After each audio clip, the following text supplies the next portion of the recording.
Good day, everybody. This is Cheic Alphonse joining you on behalf of the Universal Peace Federation. And in celebrating our 25th anniversary, we present to you Youth Leaders webinar on the theme Building a Culture of Peace for Our Nation. For those of you who do not know about the Universal Peace Federation, I'll just give you a brief summary. The Universal Peace Federation is an NGO in general consultative status with the United Nations Economic and Social Council. All right, we value and support the efforts of the United Nations to advance the universal values that are enshrined in the UN Charter and the Universal Declaration of Human Rights. Also a little bit about myself. Today I will be Masters of Ceremony. My name is Cheic Alphonse, professionally trained classical musician, national athlete, basketball, represented many times, medal second place. So that's enough about me. Today we'll be hearing from a panel of 7 speakers, very talented young individuals from different walks of life in our country. First up, our first speaker for today's event is going to be Mr. Remy Tapier. Mr. Remy Tapier is the director of the Universal Peace Federation in St Lucia. He is originally from France, but has been living with his family in St Lucia for 27 years. He has 3 children and 3 grandchildren. One of his main efforts is to strengthen families as an essential way to break the cycle of poverty and reduce violence and criminal behavior. He has conducted numerous workshops for conflict resolution and character education in schools and youth groups. Ladies and gentlemen, please welcome Remy Tapier. Thank you very much, MC, for your nice introduction. Welcome to all our panelists. We have a wonderful panelist today. And also I want to welcome all those who join us online and attending this webinar. It's a great joy to have young people on this webinar, and I really appreciate. Thank you very much for taking your time. And you are representing the youth of Saint Lucia. So, you know, you are also the hope of Saint Lucia, because in 10 years or 20 years, you'll be the one to in charge somehow to take responsibility also for the nation. So we are celebrating Saint Lucia 45th anniversary of Independence Day. And I guess all of you, in fact, have been born after the independence. So you also represent like the new Saint Lucia. I appreciate that you are here and you take up that challenge, sharing your heart and vision on the theme, building a culture of peace in our nation. That's not always that we have such a theme. And so you are here because you are concerned about making Saint Lucia a place where we can live in peace and harmony. You know, when we speak of building peace, many people, you know, would tell me, Mr. Tapier, you know, you do, okay, you work for peace and you try to help people to live together and, you know, appreciate each other and so, but, you know, it will never happen. You know how people are, you know, they are not so good, selfish, even the good one, in fact, not so good. So, Mr. Tapier, it will never happen. And I know in the back of their mind, they don't tell me, but I know what they mean is, Mr. Tapier, you are wasting your time. This is what really they want to say. And usually they add, you know, yeah, only God can do that, you know. So they say at the appropriate time in the hour, appropriate hour, then we will be all changed in an instant, and then God will establish a world of peace. This, you know, so that's interesting. And so I'm wondering, can really God, it means people who suddenly behave well. So I'm wondering, can really God, how do you say, force us to be good and love others like that, to live in peace? So I want to take a few minutes, maybe 2 minutes, to speak of that. That's an important question, I think. You know, we all have free will given by God. So, you know, we can say God is like a parent who gave free will to his children. I myself and my wife, we raised 3 children. So we loved our children, but we cannot force them to do what we want, or to be good, or to care for others. We cannot. So could God do that? So let's suppose God could force, at some point, God could force people to live in peace. Then, so it means maybe people will do it, will do His will, but it won't be really from voluntarily or from a genuine, sincere heart. So, in a sense, it would be demeaning the relationship between God and human beings, and it will lower the quality of this relationship. It would also lower the quality of joy that both God would experience and human beings would experience. So that, in fact, would not be in the best interest of God. It would not be in the best interest of human beings.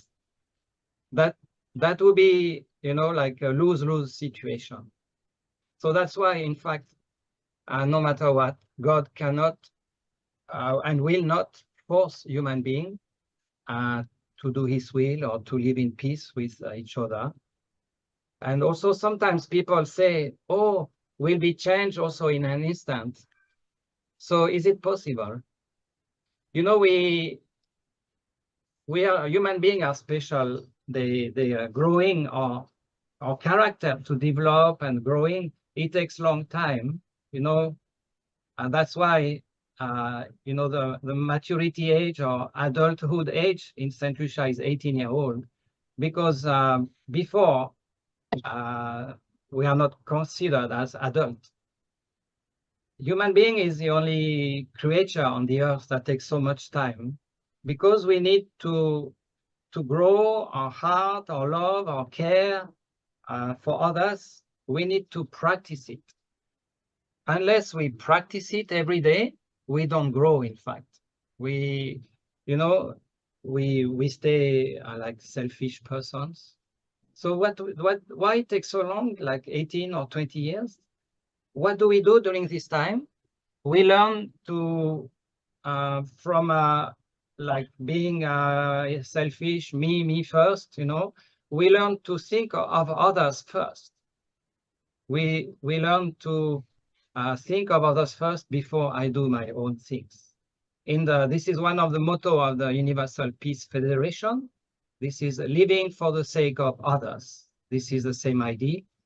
We have to learn to think of others first. This is, in fact, what we do during these 20 years. And then after that, we can become mature to really bring a good contribution for the society and raise a wonderful family. So that's why, you know, God cannot would not be able to input in us to become magically perfected, because it's based on the practicing our experience. You know, we cannot learn love just from a book. We have to practice it. We have to experience receiving love and giving love. So this God cannot make automatically. Also, each one of us is unique. You know, there is nobody same. You know, we know the index, you know, the mark. There is no other person on the planet Earth who have the same index. We are all different and unique, and there will never be also persons like that. So that's why it's not reasonable that God could change in an instant like that and make a person perfect. The perfection of heart can only come from experience. I have to work on it. My parents cannot do it. My teachers cannot do it. My boss and even God cannot do it for me. So, so now we realize God really gave us free will. He's like a parent waiting for his children to really understand his heart and cooperate with him. So in a sense, I think we should feel some kind of sympathy for God, because it's not easy. He has to wait and try to educate us and so on. I think we should, you know, yeah, we should be sorry in a sense that he's in such a situation. So that's why I appreciate all the work you do, the effort you do to really become better persons, and also to help others to also become better and to make this nation so it can be a nation of peace and harmony. God alone cannot do it. We have to participate together. We have to cooperate together with God, but God alone cannot magically bring one day a world of peace and harmony. It's not possible. So through this, I want to anyway encourage you to continue your good work, and be sure that every effort you do is worth. I don't think that you know, you are wasting your time. And no, it's worth. So thank you very much for giving me the opportunity to share these few words, and let's have a wonderful webinar. Thank you very much. All right, great presentation from Mr. Tapia. Moving right along, next we have Bernelle St. Rose. Bernelle St. Rose is the president of the Soufrière Youth and Sports Council. She represents BOSL Digital, Bank of St. Lucia's recently launched online branch, which is Miss BOSL Digital. In 2021, Bernelle was awarded the most outstanding youth in youth development and volunteerism in Soufrière from the Ministry of Youth Development and Sports. She also served as the National Youth Parliamentarian for Soufrière, or for Cheic. Bernelle is passionate about community development and continues to volunteer with groups and organizations in her hometown, Soufrière. Please welcome Bernelle St. Rose. Hi, good morning, everybody. Let me just begin by saying thank you to the Universal Peace Federation for the opportunity to present or to contribute to this discussion under the theme, Building a Culture of Peace in Our Nation on the advent of our 45th Independence Anniversary. It's an honor. Like our moderator said, I am very passionate about youth and community development. I come from Soufrière, and I am currently the president of the Soufrière Youth and Sports Council. Building a culture of peace is not just about the absence of violence. It's more about actively cultivating an environment where mutual respect, empathy, and understanding can thrive. It requires a collective effort from individuals, from communities, from institutions to address the root causes of conflict and to help promote positive values and behaviors. At its core, building a culture of peace involves fostering inclusive dialogue, promoting social justice, and empowering marginalized youth and communities. It's about recognizing the dignity of every individual and working towards creating a society where everyone can thrive. Moreover, building a culture of peace requires us to actively listen to the voices of those most affected by violence and conflict, and to include them in our decision-making processes. By amplifying the voices of the marginalized and empowering them to be agents of change, we can all work towards building a peaceful society for all. But how do we do that? There are a number of factors which contribute to the nature of crime and violence that we witness, particularly among our young people. Those factors are complex and are multifaceted and are often influenced by a combination of social and systemic factors. Understanding these underlying reasons is crucial for developing proactive and effective strategies to address and prevent youth involvement in criminal activities. We are all victims to the financial crisis, and as such, economic hardship, poverty, and lack of access to opportunities can push youth towards criminal behavior as a means of survival. Dysfunctional families, and this is one that we do not acknowledge often, but dysfunctional families characterized by neglect, abuse, or even criminal behavior can contribute to a lack of positive role models, poor parental supervision, and a feeling of abandonment, which can likely increase youth to engaging in delinquent behaviors.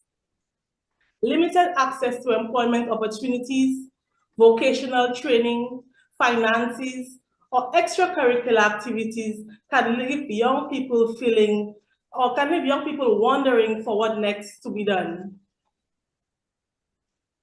Trauma from violence or abuse can have long-lasting effects on youth development, mental health, and their behavior. Increasing the risk of involvement in criminal activities as a coping mechanism can result with unresolved trauma among our young people.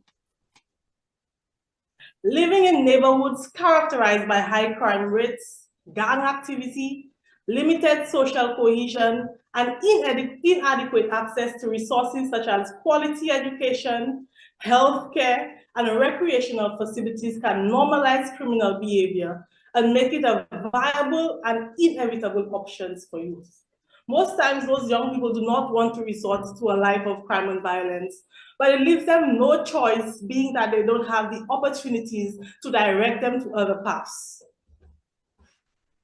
Addressing youth involvement in crime requires a holistic approach that addresses these underlying factors and promotes positive alternatives, including access to education, employment, mentorship, mental health support, community engagement, and opportunities for personal and social development.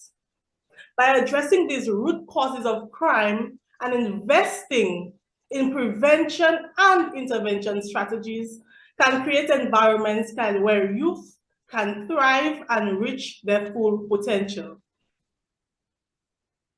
But what does peace mean in the context of St. Lucia? Peace does not mean the absence of violence necessarily, but rather the presence of justice, equality, and social harmony. It is important that we, as youth leaders especially, collaborate with stakeholders to provide those opportunities for young people. Being the president of the Sufre Youth and Sports Council, I've been fortunate enough to collaborate with stakeholders like the Sufre Foundation and Chasne Resorts and others alike, who invest heavily to the positive development of youth in Sufre and by extension, St. Lucia. We have the Ubuntu movement in Beaufort, who works tirelessly day in, day out to provide opportunities for those young people. We as youth leaders, we try our best to ensure that youth are given these opportunities, but sometimes the finances are not readily available. And this is where government officials, this is where change makers can come together and provide such opportunities through the collaboration of finances or modeling sort of programs and initiatives targeted specifically to young people in those marginalized communities who are disadvantaged by opportunities. We have the role of media and how they can shape perceptions, promoting positive and negative narratives, and countering stereotypes and misinformation that fuel violence and division. We need to encourage intercultural dialogue as an avenue for building bridges, fostering understanding, and promoting tolerance among diverse religious and ethnic communities. And this is why I call on the government for policies and investment that prioritize peace building, social cohesion, and community development. These resources need to be allocated properly to address the underlying socio-economic factors and invested in programs that promote peace and reconciliation. Ultimately, building a culture of peace is a long-term commitment that requires sustained efforts, collaboration, and solidarity. It's about creating a world where differences are celebrated, conflicts are resolved through dialogue and negotiation, and everyone has the opportunity to live in dignity and peace. Thank you.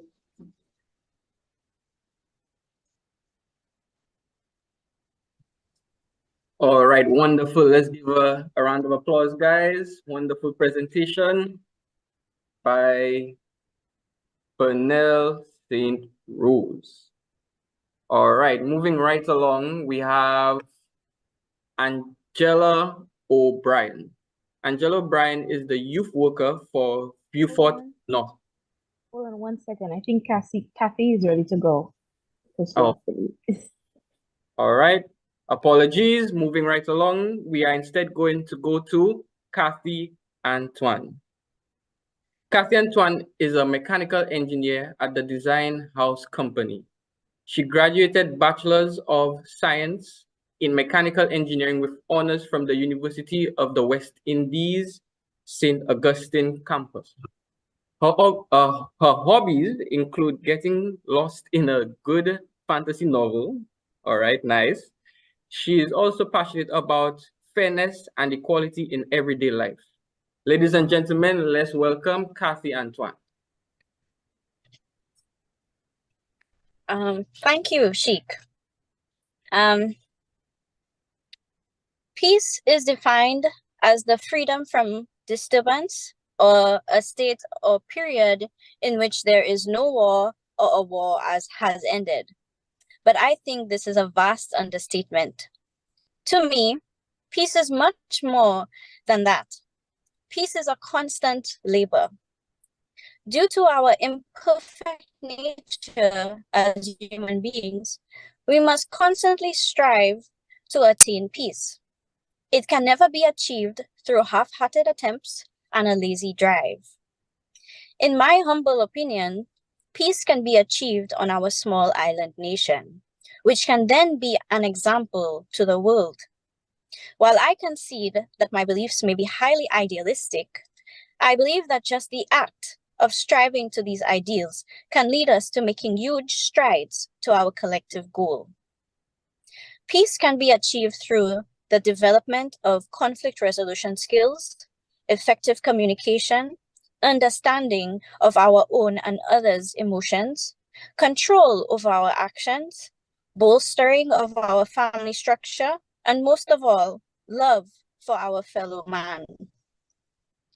These important tenets are all interrelated, but I shall try to clarify them here today. Let us begin with conflict resolution. I believe that developing our conflict resolution skills is the first step to building a culture of peace. Once we can solve our interpersonal disputes while they are still on a small scale, we will then be able to stop conflicts from escalating into gang warfare or even nation against nation warfare. Think about it. Every dispute starts with a disagreement between two people, whether they be between brother and sister or president and prime minister. The conflict resolution skills of these persons dictate the direction of their family, community, or group. This leads us to effective communication. How well a conflict is resolved depends on how articulate and tactful the involved parties are. They must be able to use language effectively to communicate their plight, as well as to come to an agreement on their future. They must also know when and how to bring up certain topics. Understanding and compassion for each other's unique situations, will go a long way to reaching our goal for peace. Now, to be able to communicate effectively, we must have some understanding of our own and others' emotions. Many times, disagreements and conflict arise due to a poor understanding of how we feel and how our actions affect those around us. I believe that if we can understand when our emotions are leading us to behave in unfair ways, we may be able to stop, take a step back, and reevaluate our actions in these tense situations. The skills which I have described so far, namely conflict resolution, effective communication, and emotional intelligence, all begin at home as a child raised under our parents' roof. If we, as a nation, can support our mothers and fathers in the rearing of our future leaders, whether it be through education or social development projects, this can completely change the course of history to a more peaceful and harmonious society. Lastly, we cannot speak of peace without speaking of love. Love is an abstract concept which I think we never truly understand. Unfortunately, it can be perverted in selfish and controlling ways. Allow me to define love by quoting from the Bible. 1 Corinthians chapter 13, verses 4 to 8. Love is patient and kind. Love does not envy or boast. It is not arrogant or rude. It does not insist on its own way. It is not irritable or resentful. It does not rejoice at wrongdoing, but rejoices with the truth. I think this definition of love can serve as a template for our interactions with our fellow man. Patience and kindness can stop us from making hasty decisions and make our country a place we want to live in. I hope I have inspired all of you to begin building our nation of peace. Thank you. All right, ladies and gentlemen, round of applause for Cathy Antoine. All right, wonderful.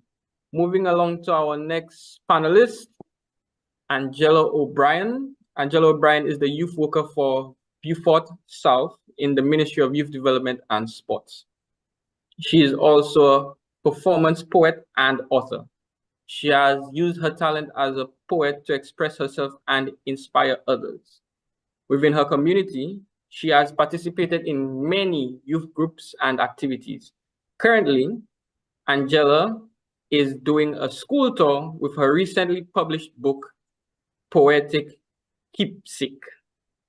The school tour aims to encourage students to use reading and writing to express themselves and to inspire budding writers to continue. Ladies and gentlemen, please welcome Angela O'Brien. Thank you so much, and hello to everybody. It's an absolute pleasure to be here, and as a young person who wears many hats, being faced with the question, what can you do to help advance the culture of peace in St. Lucia? I'd say many things cross my mind. I've been part of many peace workshops and worked with various organizations to try to, curb, decrease on violence and other things that deter our young people from being progressive. So I think continues to echo that we need to groom our people from a young age.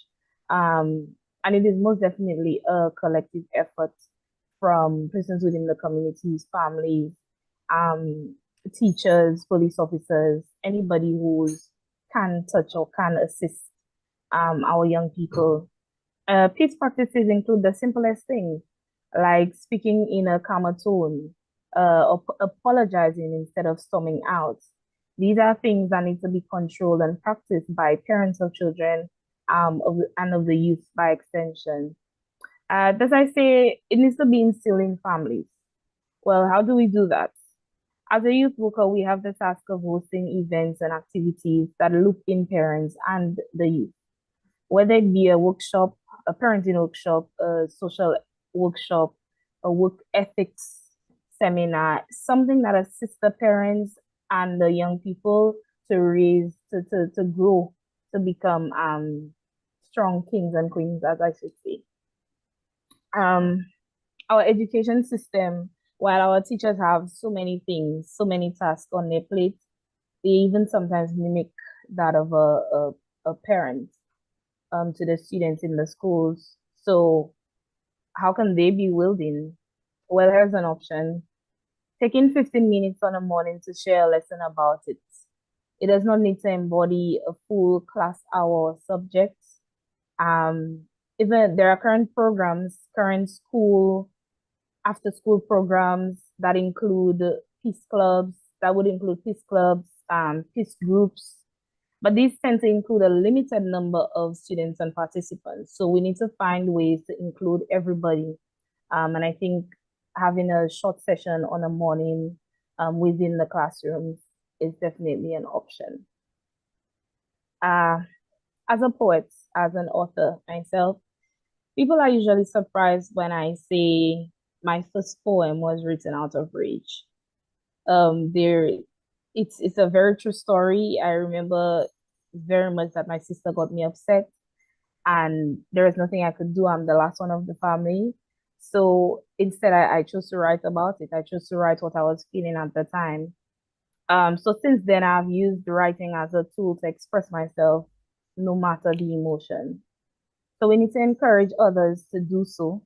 And as Mr. Alphonse rightly said, I'm actually currently doing a school tour with my book.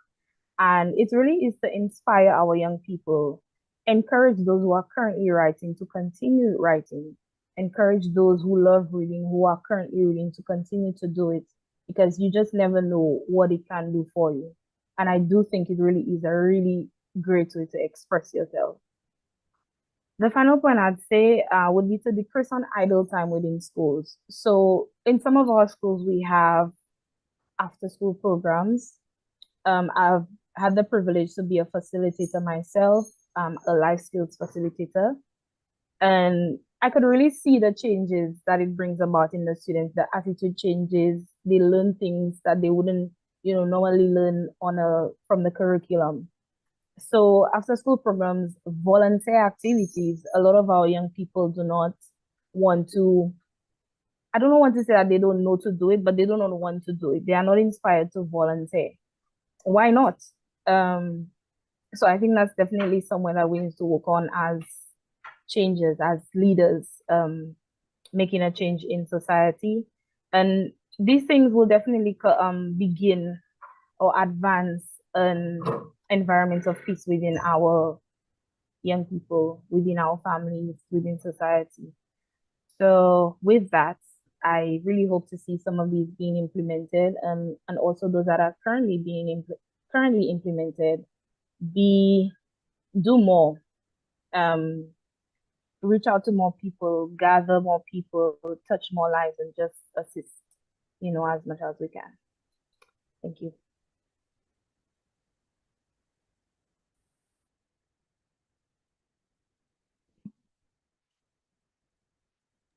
All right, wonderful. Let's give a round of applause to Angela O'Brien.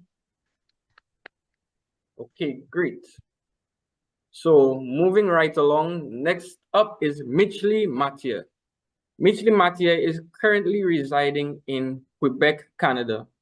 He grew up in Cacobauno, moved to the US to complete his bachelor's in civil engineering, and then moved to Canada to do his master's in civil engineering. He has been remotely working with Ghaffari Associate, a civil engineering company in Chicago, for 8 years. He is now working on becoming a licensed engineer in Quebec while trying to learn French. He enjoys board games and singing with the McGill Choral Society in his spare time. Ladies and gentlemen, please welcome Mitchley Mathieu. Thank you, Cheic. Thank you, Mr. Topia, for having me. I can only really speak from experience on my own lessons on what peace really is and how it can be fostered. After Mr. Topia reached out to me to sit on this panel, I've had to reflect on my life quite a bit to try to draw some conclusions, and so these thoughts are like 2 weeks worth of self-reflection.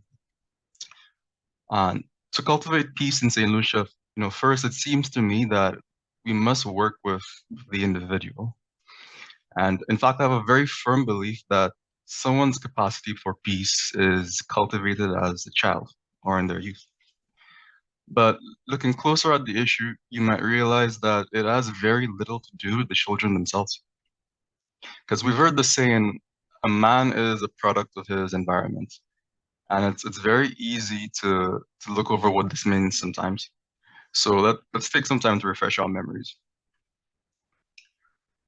So a child's primary learning environment is, of course, the home, because a child learns to interact with their world under the supervision of their parents, but they also learn how to interact with other people by mirroring their parents' behavior. So if we want a child to have respect and empathy, their parents or their caregivers should model respect and empathy with other family members and with the child themselves. But it doesn't stop at home. Children see and absorb everything. They watch their parents interact with bus drivers. They watch their parents interact with vendors at the market, with bank tellers. And all of these interactions, as small as they may be, are the cues that children take. And so it's not enough to simply tell children to be respectful. Like, we need to live it and set the example for them, because actions speak louder than words. A child's secondary environment is their school. I imagine, I'm not a parent, but I imagine that parents, they have to go through this hard task of handing over their kids to a kindergarten teacher at the age of 5. And it's often a very emotional experience. I have my own vivid memories of crying for the first day of school. And parents rightfully think that they're handing their children over to teachers, but in some way, they're actually handing the children over to other children, because, you're really only interacting with your classmates. And the teachers are there to supervise. But teachers themselves, like other presenters have noted, that they have a similar task to parents, caregivers. And as much as their primary role is to educate based on a certain curriculum, they must also be role models for these children. They set an example for the children to learn values like integrity, values like fairness, or work ethic. Furthermore, some teachers can see a child's strengths and weaknesses even more closely than a parent can sometimes. I have countless anecdotes of teachers pointing out how bad at math I was, just so that my parents could take all my summers and teach me how to do math, or put some fractions book in front of my face.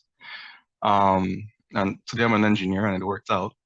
But that was only because the teachers spoke to my parents, and my parents spoke to the teachers, and there was some communication going on. There was some involvement. So parents and teachers should have a very strong relationship with each other to ensure that children are reaching their full potential.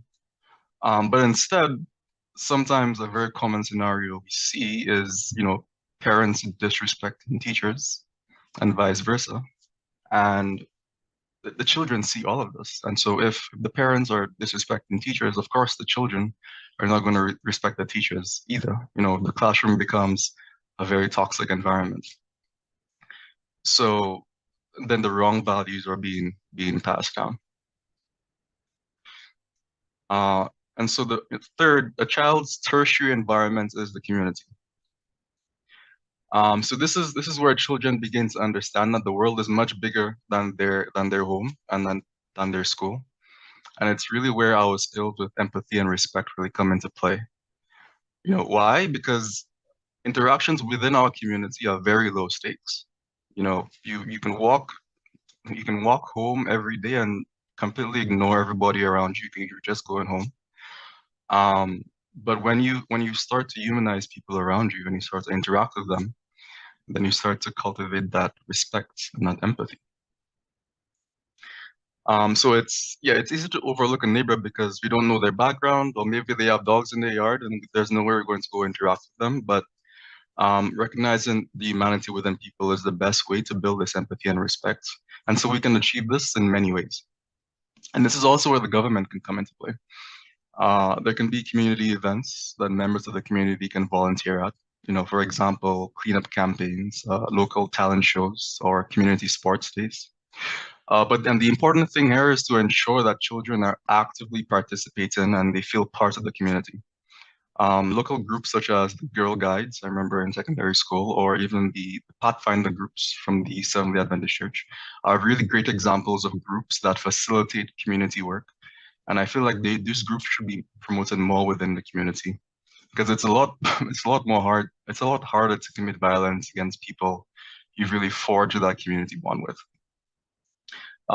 In conclusion, I just want to say that it takes mature and dedicated adults to, you know, put their egos aside, pay attention to themselves and their surroundings, and then set the example for our children. Because when we behave ourselves, they're going to follow. So if we take the time to set up our children for success, and programs are being placed in every community, and if we model and respect and empathy in our lives, then I believe we will see the results. If one part of the puzzle is lacking, then, you know, perhaps another piece can pick up the slack. But children are the future of peace. Thank you. All right. Great round of applause for Mitchley Mathieu. All right, moving right along, we have next Dylan Emmanuel. Dylan Emmanuel is currently a worker at the Ministry of Agriculture. He is an advocate for youth leadership in St. Lucia. He's also from the rural community of Choiseul and began his journey in volunteerism and leadership at the Choiseul Secondary School, where he served as the president of Junior Achievers, vice president of the Student Council, head prefect, and member of the St. Lucia Cadet Corps. Dylan is currently the first vice president of the St. Lucia National Youth Council, president of Dole Roll, and first vice president of the Choiseul Youth and Sports Council. Ladies and gentlemen, please welcome Dylan Emmanuel. Thank you so very much. And thank you, Mr. Trooper, and the organization for having me here today. Everything ever created started with a thought. Schools, the justice system, businesses, aircraft, the microwave, and even the little hook by the door that we use to hang our keys. We can see the technological advances over the last few decades for ourselves. And if we have not seen them, we have most likely read about a piece of mind-blowing technology somewhere on the internet. Expanding our economy and solutions to crime and climate change are all possible if we create a nation of thinkers. How can we do this, you may ask? The solution, while simple, will not happen overnight. Most people, while they may think about it, will not just come together on their own and say, let us build a culture of peace in our nation. It always takes one or two individuals thinking differently from the others, who stand out and lead the way for others to follow. Devant ensemble is only possible when strong men and women overcome their fears and lead the way for a nation of peace and prosperity. The solution to our country's problem is to start more leadership programs. Leadership programs and leadership projects to introduce more topics in schools like emotional intelligence that will encourage people to think and become aware. The solution is to train more leaders. Two words I will use to describe leadership. They are service and influence. Leaders look for every opportunity to serve others, and most times put other people before themselves. Have you ever wondered why leaders put so many people before themselves, help them achieve their dreams, and still the leaders themselves achieve heights that others only dream of? Leaders have the power to influence, the power to influence others to do things they would not necessarily do on their own volition. If a leader can influence a group of people to do bad, can't another leader influence another group of people to do good? Can't that leader influence some people from the bad group to be positive and outstanding members of society? Leaders can help prevent our youth from going into a life of crime and can help create positive change in most of the young men and women that society seems to have given up on.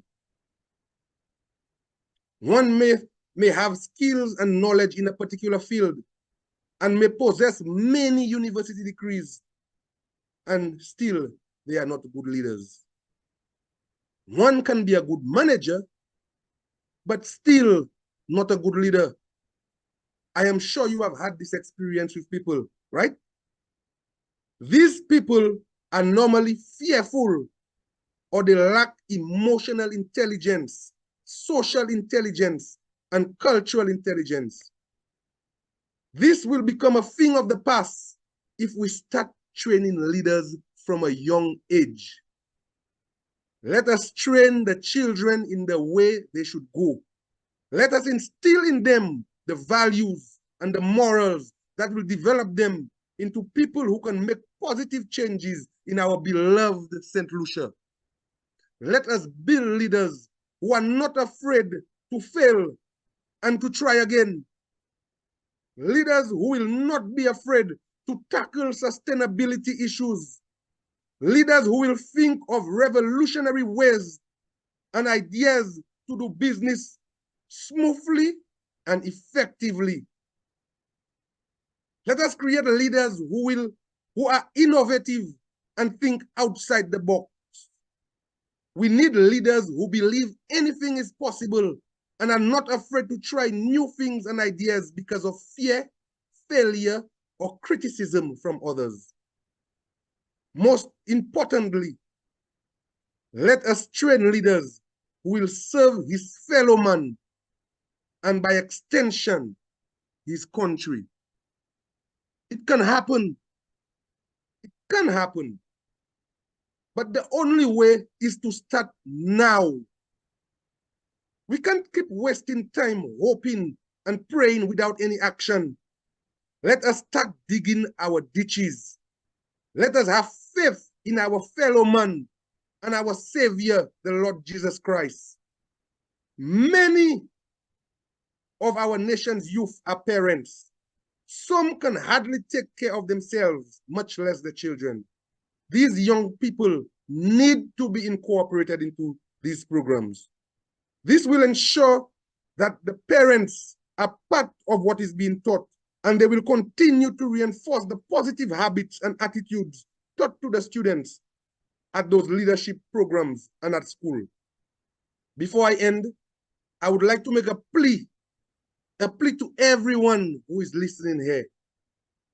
All community-based organizations, non-governmental organizations, youth organizations, government agencies, private businesses, to help make St. Lucia a better place by starting programs and projects aimed at training leaders, or at least contribute in some way or another to train young men and women who will make positive differences, a positive difference in our society.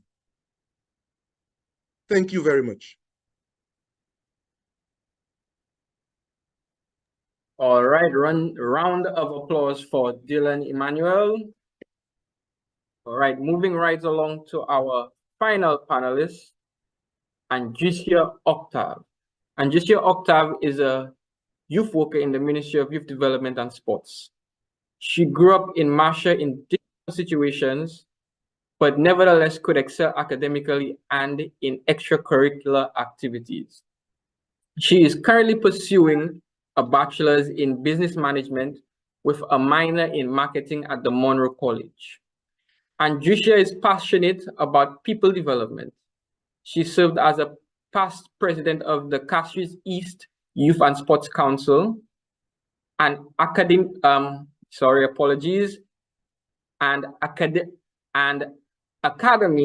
for Women Entrepreneurs alumni, and she is recognized as a community leader. She aspires to establish herself as an international business owner and personal development coach. Andricia lives by the philosophy, being of service to others is being of service to self, reflecting her commitment to making a positive impact on the lives of people around her. Ladies and gentlemen, please welcome Andricia Octave.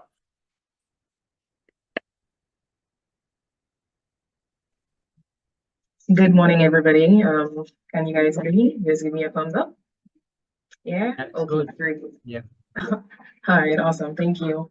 Again, I just want to say I'm very, very thankful for being given the opportunity to speak on peace and what peace means to me and what I think peace can look like in St. Lucia.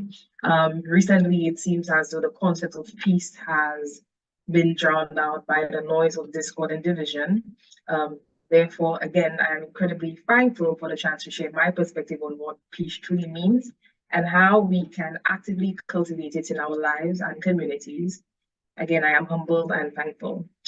So to begin, let us understand what peace is. According to the United Nations, peace is not just the absence of war, but a comprehensive concept that encompasses justice, equality, and respect for human rights and dignity. This definition serves as a crucial reminder that peace extends beyond the absence of conflict. It involves the creation of a harmonious and just society. In our pursuit of peace, it is essential to recognize the fundamental human needs outlined by Abraham Maslow in his hierarchy of needs. At the base of this pyramid, our basic physiological needs are the need for water, the need for food, shelter, and security. It is here at the foundation of our needs that our journey toward peace must begin. Now let us translate this theory into the reality of St. Lucia. Our most pressing need is often the need for security, not just in terms of physical safety, but also economic stability and access to resources. When individuals struggle to meet their basic needs, the pursuit of higher aspirations and societal harmony becomes a challenging endeavor. Now you may wonder, how can we achieve both security and peace? I believe the answer lies in promoting self-sustainability and community. Imagine a St. Lucia where communities work together to grow their own food, helping and supporting one another. The vision could guide us towards a brighter future and greater harmony. Unfortunately, we have found ourselves in a situation where the bonds that once kept us united have weakened. We no longer hold ourselves accountable, and the consequences are clear. We are now at odds with ourselves and with one another. The struggle for survival has replaced our sense of responsibility towards each other. Achieving peace can be found by adopting what I believe is called group economics, which entails the sharing of information and resources for the betterment of all.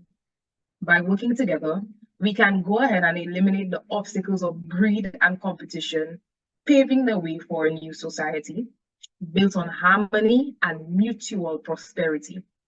Through sharing, we break free from the cycle of scarcity and lay the groundwork for long-term peace. However, we are plagued by a sense of insecurity and a subconscious that constantly operates in survival mode, and this has bred an environment for crime, violence, and a decline in moral values. Our current economic state here in St. Lucia, with no minimum wage, sees individuals living hand to mouth, fostering an overall depression among our citizens. The hardships of life extend beyond the economic realm, giving rise to mental battles, leading to poor mental health, suicide, and domestic abuse. This, I believe, cries out a desperate plea for change, to adopt a new mode of operation. In the face of these challenges, group economics can become our ally, fostering love, community, and togetherness. Group economics, the practice of group members working together to achieve economic goals for the entire community, positions us at an advantage in our fight for peace and unity in St. Lucia. In conclusion, my fellow citizens and the rest of St. Lucia, let us recognize the interconnected nature of our challenges and embrace the transformative power of group economics. By addressing our basic needs, fostering self-sustainability, and holding ourselves and each other accountable, we pave the way for a society where love, community, and togetherness reign. This is our collective responsibility and our shared opportunity to build a culture of peace in St. Lucia. Thank you. All right, thank you very much, Andrea. Let's give her a round of applause. All right, so guys, we have reached the end of our webinar, and I would like to thank everybody joining us live in celebrating our 25th independence under the theme Building a Culture of Peace in Our Nation. We would like to thank all of our panelists for taking the time to be here today and to share their views on what they believe would be the best steps forward for our country in regards to peace. For those of you watching online, we would like to tell you, continue the great fight. And as always, we like to appreciate, not hate. All right, take care, everybody, and blessings. Thank you, everyone. Thank you so much for participating.